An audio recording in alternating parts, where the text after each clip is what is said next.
Namaste. Namaste. So can you tell me what is the Vedanta Society? What is it about?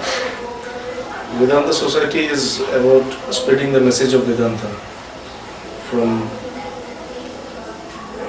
the woods to the door to door of each and every soul. Actually, this Vedanta was considered to be the knowledge which is been practiced in the woods, in the forest, within a very limited group of people who are very learned scholars belonging to a particular class or caste, and they had the authority to culture or to practice this Vedanta. But Swami Vivekananda, he gave a clarion call that spread the message of Vedanta from woods to door. So that is the actual idea behind International Vedanta Society. My master Bhagwan, who has created this International Vedanta Society with this sole aim to spread this message of spirituality, practical spirituality. Means it is not that it is only some knowledge to be practiced, or it's some scholarly thing. No, it's not scholarly. It's into the life.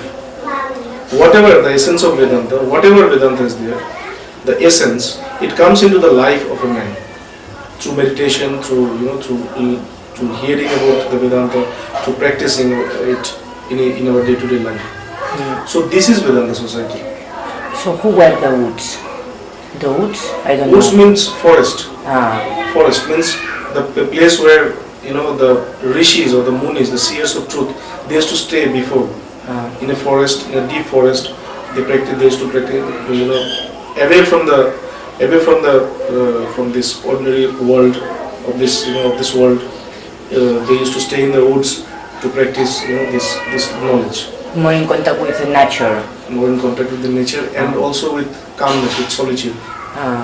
So we are trying to bring this message of Vedanta from these woods to each and every soul of the world, and we are quite successful in doing it.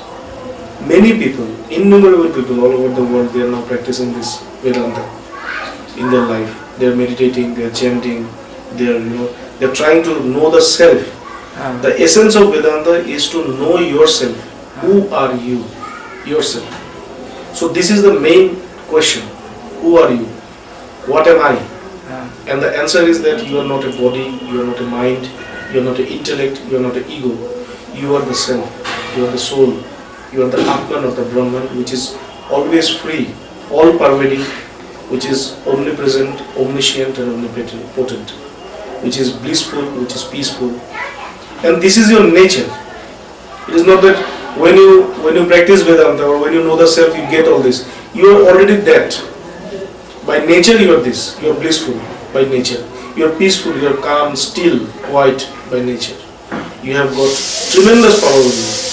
You have got all the knowledge within you. Almost, means not almost, the supreme knowledge. The supreme knowledge is within you. And if you go one step ahead, that is you. The supreme knowledge. You are not the name or the form, what we know of ourselves. So this is Vedanta in a very short form. This is the message of Vedanta. Yeah. And how do one connect with himself? There are many processes. Like now what you saw in the prayer room, it was chanting. This chanting is done to calm your mind, to make your mind still, because our mind is full of thoughts, many thoughts. So because of these thoughts, we don't know the supreme knowledge which is within us, the absolute knowledge, or the freedom, or the liberation within us, or the oneness, unity. We are all one, but we don't know this. This total nature, this total universe is me. It is not my, it is me myself. There is only me. Okay. So this we don't know.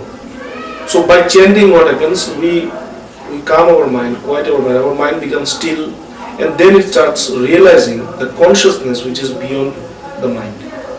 This is one way. Okay. From chanting we go to meditation, and then from meditation we go to a state called samadhi, where man comes or when man realizes himself, that state is called samadhi. There are other ways also. The other main ways are Shravan, Manan and Nididhasana. Shravan means you have to know, you have to hear about it. There is a master who is enlightened, who is established into that self, who knows the way how to take you to that place. He knows it. So you come to a master, and the master tells you about your nature. You are not a body, you are not a mind, you are not an intellect, you are not a... These are not words at the time. When a man realizes this self, then these are not words. These are actual knowledge coming out from him. And that knowledge actually eradicates the ignorance which is within us. It eradicates all the ignorance. And thereby it makes one free. So when a master who has realized this self and who is totally established into that self, when he talks about this Vedanta, when he talks about this self, then what happens? We start to think about it. Means the thinking process starts within us. So this is called Manan, means we are thinking about it. So when we keep on thinking about it, at one particular time, we get a glimpse of that truth. Just a glimpse. We just get a glimpse of that truth, and when we get that glimpse of the truth, we are totally assured that there is Brahman. But still we have not realized it. We have just seen it. We have just seen it in our mind. Okay. So then this confirmed thought of the Brahman, then we are confirmed that there is a self which is beyond everything. What my master was talking about, it's true. So then my thoughts, or the thought of an aspirant, becomes very assured. And it's 24 hours he is thinking about itself, because he knows that this is true. So when this state comes in a man, that is called Nididhasana state. Means he's always 24 hours is thinking about the same thing, about the same self. And after this Nididhasana comes Samadhi again. Means the state where he realizes himself. So this is how the self can be realized. And once one person gets Samadhi, is it a permanent state, or how do you live with the ego and the self? I mean, how does the ego stops to influence the way it has been doing so far? Yes. When a man realizes the self, he is always aware of that knowledge. Aware of He is that? always aware or conscious of that knowledge. It is not that ego will go completely, or ego will cease, eliminate. No, ego will come again. The mind will again come. But in the background of that mind, this consciousness is always there that I am Brahman, I am the self. So because of this consciousness, though the ego comes, it cannot act in the way it used to act before. It cannot produce any results. Before, in a case of an unenlightened person, the ego or the mind, they produce results. They produce the world. It comes, something comes out of their mind, they have to do this, and they just run. But now, after realizing, after enlightenment, when this ego comes, or the mind, the thoughts come, very intense thoughts, very strong thoughts comes, still in the background, there is always this knowledge which tells him that you are not the mind, you are not the ego, you are always the self.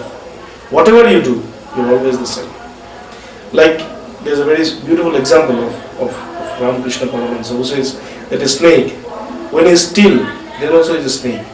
And when it's moving, when a snake is moving, then also it's a snake. And when it's sleeping, then also it's a snake. The three states are the states of the snake, but the snake is one in three states. So here also, a man, after realizing the Brahman, he knows that whatever I do, whatever I think, whatever comes to me, I am always the self. I am always free from all these things. Like